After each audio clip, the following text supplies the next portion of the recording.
Hello and welcome to the special edition of the Sporty Ushers Extra. My name's James and you might be able to tell that I'm flying solo tonight. The reason for that is, well, ever since this happened... This is one monumental kick. It is Kenny McLean and he's done it! If ever there was a time to seize the moment, that was it!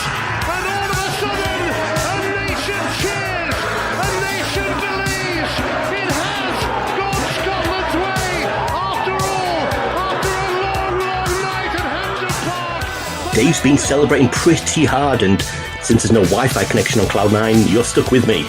But it wouldn't be a Sporty Ushers Extra podcast without a very special guest. And tonight I am honoured to be joined by a Doncaster Rovers fan, a lower league football expert, and just a good guy all round, Chris Bouttell. Chris, how are you doing tonight? I'm very well, thank you, James. How are you?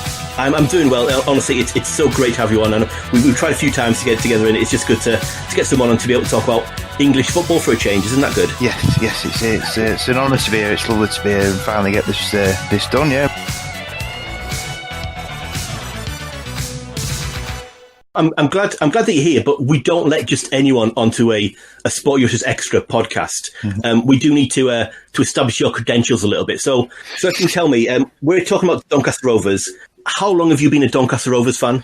And was there a moment that made you realise that it was sort of Rovers for life? Well, I've been a Rovers fan probably since around 2004. And when I realised it was Rovers for life, it was pretty early on, really. I fell in love with the ground, with the old ground at Bellevue and the atmosphere and the whole everything about the ground, and like I said, and the fans and just the atmosphere and how close you could get to the players. I just fell in love with it, and ever since it's just been Rovers through and through, you know, and I've just generally loved it. Yeah, there is something about that the first time you go to a live game. Yes. And especially, and that's why I really want to get someone on to talk about the lower leagues. Mm-hmm. Lower league football is absolutely brilliant because the Bellevue was especially, you were especially close to the pitch there, but lower league football, you are literally 15 yards away from a professional footballer. Yeah. And it's just brilliant to see, isn't it? It's just, and you generally can shout at them and encourage them. Yes, you can. You can shout at them and abuse them as well. You know, we've all done that in our weaker moments. But yeah, it's just something about being able to watch live football like that. It gets in your blood, doesn't it? Yes, it does definitely. It gets in your blood, doesn't it? Yeah, it does definitely. Yes. Yeah. So what does being a Rovers fan mean to you? To me personally, it's being proud of where you come from. You know, being from Doncaster, supporting Doncaster. We're a big town, but we're quite a small club. And there's the old phrase amongst Rovers fans: "We're just a pub team having a laugh," and we sort of have that community feel to it. So yeah, just generally being proud of your town and of your football club. Yeah, so it means a lot to me as well. So yeah. Yeah, Doncaster is one of the teams that have grown sort of organically with the community and with the sort of town sort of behind them, really, haven't they? Very much so, yes. Very much. We're very much a community club. Yeah, definitely, yeah. So what was the first game that you ever saw live then? My first game was obviously at the old Bellevue ground. It was the first round of the FA Cup. It was against Blackpool. And I believe we won something like 4-2. Oh, nice. So I think the fact that we won my first game really encouraged me to keep going. And I've just been hooked ever since. Yeah, nice. My first game, we Hartlepool got beat by Darlington, our local rivals, 2-1. And we didn't win for weeks and weeks after that. And I finally got to the first win, but somehow it's still got hooked into my blood on that day. I'll tell you what, I'll take this opportunity to tell a really sort of self-indulgent story, and I'm not rubbing this in at all. But like the only time I went to the Bellevue, the old Doncaster Stadium, was back in October 1997, wow. And Doncaster were 2-0 up, and I was there in the home end with my uncle and my cousin, my uncle Kelvin and my cousin Mark, and Hartlepool scored 2 very, very late goals, and I had to keep every muscle in my body tense so that I wouldn't cheer or anything. I can imagine. It was so it's a 2-2 draw. It's also probably the and so I've been at Hartlepool when we've been bottom of the Football League, and you know people shouting. Like I said, you can stood 6 feet away from a player. Managers in the dugouts are even closer. And I can remember being there as sort of like grown men have been shouting at a manager to get out the club and everything. And but that night that day at Doncaster was probably my scariest experience, because it was Doncaster at kind of like their lowest ebb. Basically, it's quite an infamous story of sort of like, at the time they had a chairman who, and I can't say this because he went to jail for it at the end of the season. He attempted to burn down the stadium to claim the insurance money to help clear the debts, and it was the Richardson and Weaver regime. It was the low point, and just the hatred, absolutely justified. And we were a very positive podcast, we tried to be, but I've never felt such justified hatred towards individuals. And also that season, it was October that I went. Doncaster didn't actually win. I had to look this up. Didn't actually win till December that year, and got relegated with only 20 points that season. Yes. Like you say, it's a very infamous season. I remember the pictures on the news of them actually carrying a coffin through the town because the football club was more or less dead and buried. Yeah. So it was horrible times. And the thing is though, like, and another reason why I want to have you on to talk about the Doncaster story is literally at the end of that season, the chairman gives up the club. I don't think he had much choice. No. And a consortium takes over, and after a few years, a few years, kind of knocking around the National League as it is now, the football conference as it used to be called. Basically, Dave Penny led sort of Doncaster out of the back into the Football League. Straight won the League Two the next season. Yes. Playoff win. Yes. Taken up into the Championship. And it was just such an organic, attractive football they were playing as well, weren't there? It was fantastic because obviously, like you mentioned, the consortium that took over the club at the time was led by John Ryan. He bought the club for, I believe, around £100,000, which doesn't sound like a lot of money really for a football club, but bear in mind at the time when he bought the club, we had no nets. The ground was in disrepair. Didn't even have a squad. And I believe the story goes that the first game of that season in the conference was against Dover away. And like I said, we didn't have a squad, and they were actually picking players up on the motorway on the way down to the game. And I believe we got beat 1-0, and that was a good result. But Dave Penny come in as manager and got us back into the Football League. And obviously then Sean O'Driscoll came and got playing that gorgeous football that took us to Wembley and beat Leeds United, which was fantastic. Yeah. It probably might be from that era. Who, Chris, is your favourite ever Doncaster Rovers player? It's got to be James Coppinger, the legend that is James Coppinger. He's just a great ambassador for Doncaster Rovers Football Club. Yes, and to still be doing it. What he's doing at nearly 40 years old. I believe he turns 40 this season. He doesn't necessarily get 90 minutes anymore, but when he comes on, the way he can drop a shoulder and turn defenders inside out is just absolutely, it's brilliant to watch. It's fantastic to watch.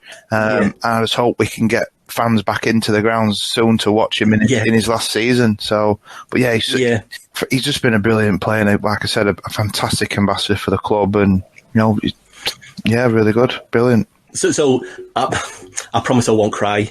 But for me, and I said this to you before, Chris, didn't I? For me, he is the one who got away for Hartlepool. Yeah, he was. He's also a great kind of ambassador for those sort of Premier League footballers who, and I if any Hartlepool fans are listening, and you'll know who James Coppinger is, but I would class him in the same sort of level as sort of Richie Humphreys did for Hartlepool. Someone who, as a youngster, Richie Humphreys was at Sheffield Wednesday. James Coppinger was kind of quite highly regarded at Newcastle. Yes. And he went along to Hartlepool, and he went along to another couple of teams, and I always felt he's basically been like 2 decades. So it was 2000 that he went on. I saw him play for Hartlepool. Yeah, 2000. And so basically for 2 decades, I've just felt like, why couldn't we have signed him? Yeah. Because he got released from Newcastle and went down to Exeter. Yes, that's correct. You can believe that. And then 2 years later, and Exeter were sort of in the same league as Hartlepool as well. And 2 years later, he signs for Doncaster, and it just felt like, he's from Gisborne, he's from the town over from where I am now. Yeah.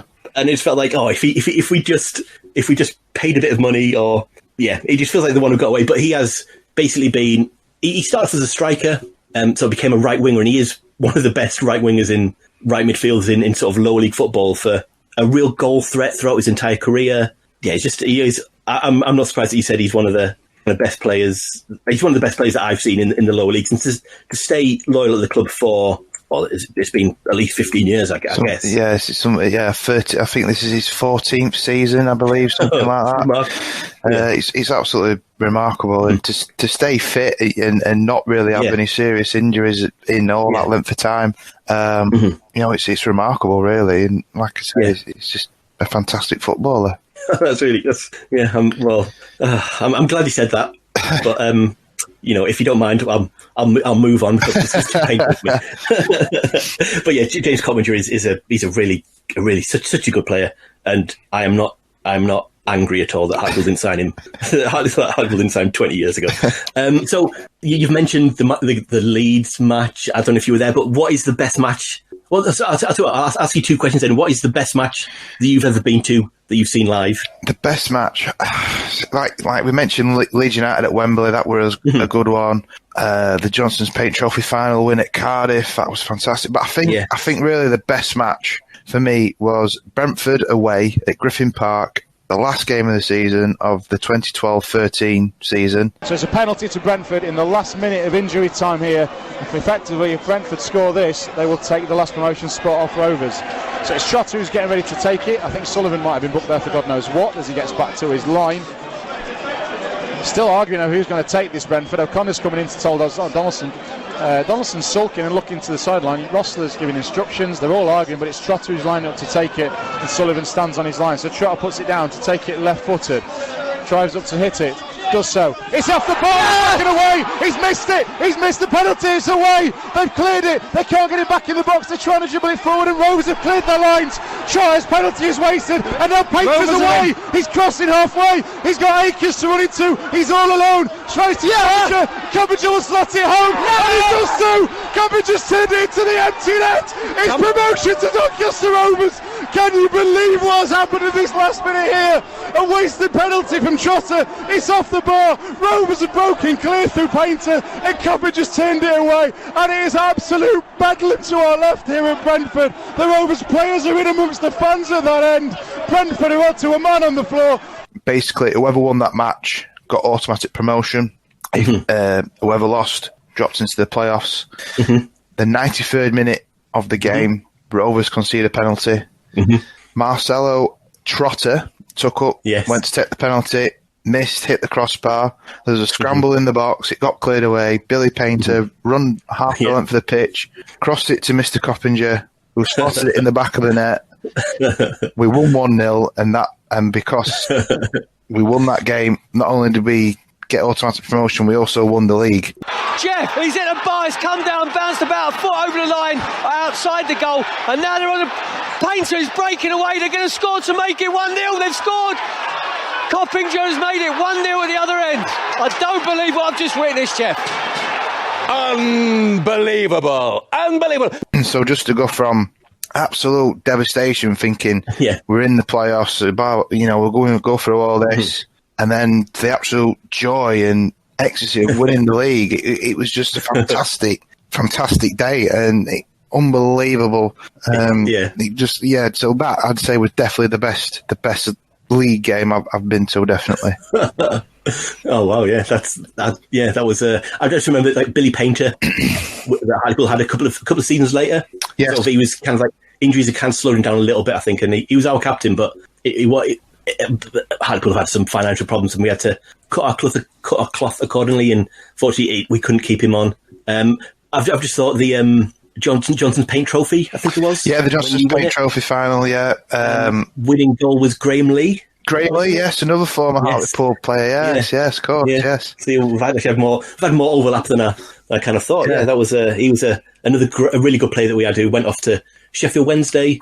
Didn't quite work out for him properly, and he sort of dropped down a level to Doncaster. Yeah. I mean, with the greatest respect, it was a very, very much a very high, barely a level dropped. But I was going to ask, are there any matches